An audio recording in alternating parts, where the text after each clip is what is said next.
Aaron Burnett Out Front, weeknights at 7, only on CNN.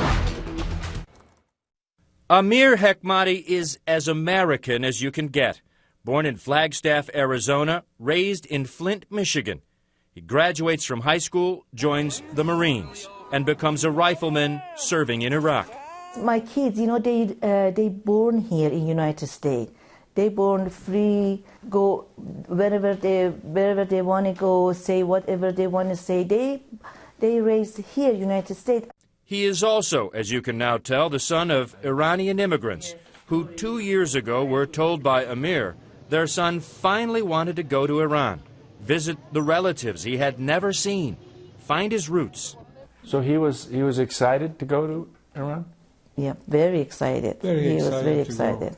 Like all parents, but especially those raised in Iran, Behnaz and Ali were more nervous than excited and tried to explain to their American son the dangers of traveling in a country where no one is free. He was sure. He said, "Mom, I didn't do anything. I just want to go see, Iran, my relative, my grandma. I'm not afraid of anything." In late August of 2011, Amir Hekmati called his mom from Iran to say he was having the time of his life and he was coming home. He told them he would leave 2 days after a final farewell party his Iranian relatives were having on August 29th. That party came and went. Amir never showed. The former U.S. Marine had simply vanished, and for 3 months, no one in his family knew anything. My name is Amir Hekmati. Then, a news report on Iranian state TV. Amir Hekmati, imprisoned and admitting he was a spy for the CIA.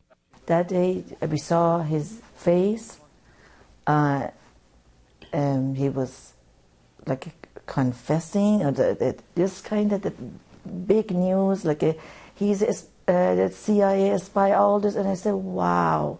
Do you have any idea why him? We have some speculations that somebody got jealous of him and didn't like the idea that he lives in America, came up with some lies about him, called him a CIA spy. It has turned into a 2-year ordeal. Amir Hekmati tried and sentenced to death. The death sentence overturned. 16 months in solitary confinement. A month-long hunger strike. His sister Sarah has struggled to get political support to intervene.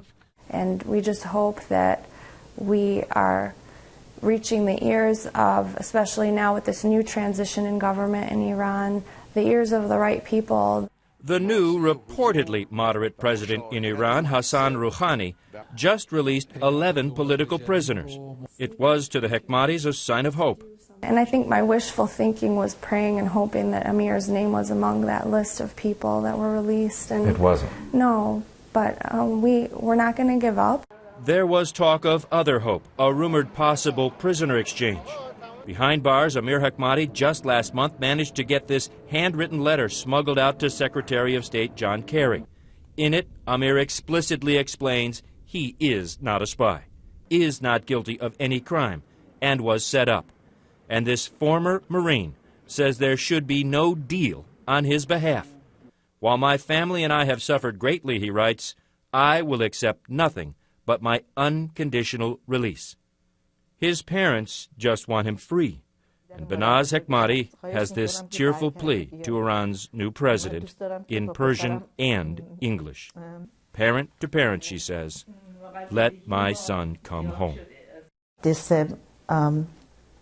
more than 2 years to just let Amir come home, and Amir didn't do any crime. He didn't do anything. He just let him to come home and make this family happy again.